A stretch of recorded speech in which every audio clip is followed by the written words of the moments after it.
Thank you, and I want to say, first of all, thank you to Senator Ritchie for spearheading the effort and for allowing us to join him in this effort. I think you see today this is part of a new ideas and new leadership relating to energy conservation and the environment in South Carolina. For so long, this state has stood by and waited to see what other states are going to do to move into the future relating to our environment and our energy conservation. These bills and this step is really a look toward the future.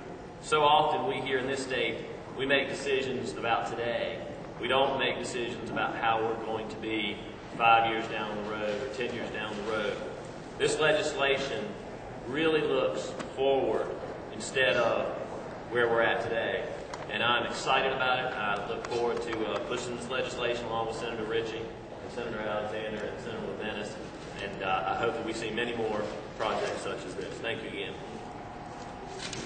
And let me just say that I'm very proud of the foundation. I think that these pieces of legislation provide for our future as well and energy policy. It is important for our future that we provide the type of policy that's going to benefit the citizens of this state. And I like the fact that we are indeed, with this legislation, trying to be good examples of good stewards at the state level, through state buildings and through schools and things, and set the standard for others that hopefully they will follow as well. But it's all about our future and our understanding of the dependence that we have today on energy and our desire to be independent of energy in the future. And I'm proud to join with these, my colleagues today, and see that we cannot move forward with these pieces of legislation. Thank you. Thank you. I'm Del Isham with the Sierra Club.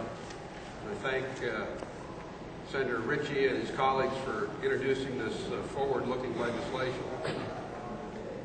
Global warming is the great challenge of our generation, and we dare not miss this opportunity. Just as the greatest generation of our parents and grandparents met the challenge of the Great Depression and World War II, global warming is an equal challenge, and we could be a great generation also by the passage of this kind of legislation and other legislation to follow to put South Carolina in the forefront of addressing this challenge for the generation. Thank you, Senator Ritchie.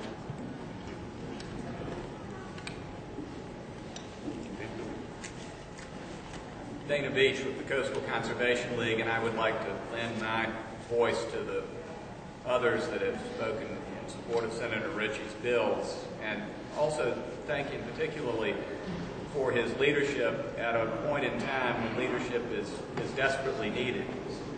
We will be all privy to see on Friday the release of the UN Governmental Panel on Climate Change, the latest report, and we know much of what it says, but what we don't know is what our response will be or should be to it. And I think what Senator Ritchie's bills illustrate is that our response can be both responsible with respect to the environment and also responsible with respect to the economy. These bills are bills that are good, but very solid bills financially and economically, because efficiency is the right way to go economically, but it's also the right way to go with respect to global warming. The only way we are going to redress this in an effective way is to approach it as a marriage of smart economics and smart environmental policy, and we think that's what these bills are. So again, thanks, Senator Ritchie, for your leadership on this. I'm Kerry Shambley with the South Carolina Wildlife Federation. I also applaud Senator Ritchie and his colleagues in the Senate for this progressive and forward-thinking legislation. South Carolina is in the top 5 in the nation in utility bills and per capita use of energy. I hope that this will move us to the bottom of the list rather than the top of this list as we begin to look toward conserving energy in South Carolina and doing our part to protect global warming. Thank you, sir.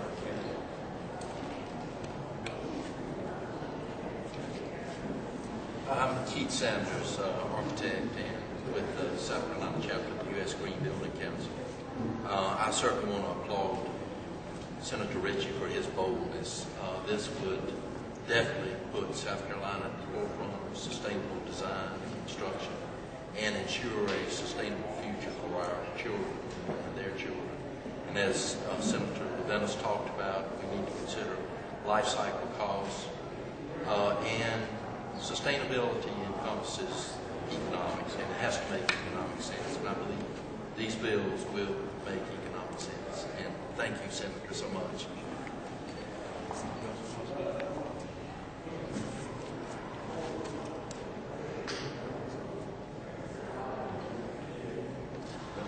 Senator makes a good point. We are an energy-dependent state. We don't create energy in the state at this point, and so anything we save here saves our tax dollars and keeps them here in South Carolina, so we can continue to educate our children and take care of our things. We'll be happy to entertain any questions you all may have for me or any of the other folks who have spoken this afternoon.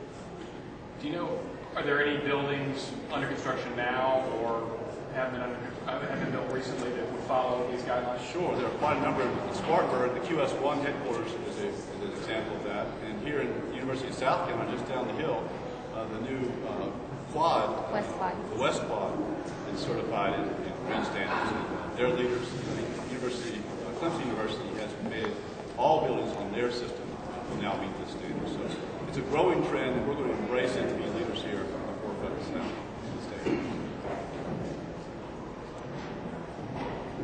Excellent. Thank you all very much.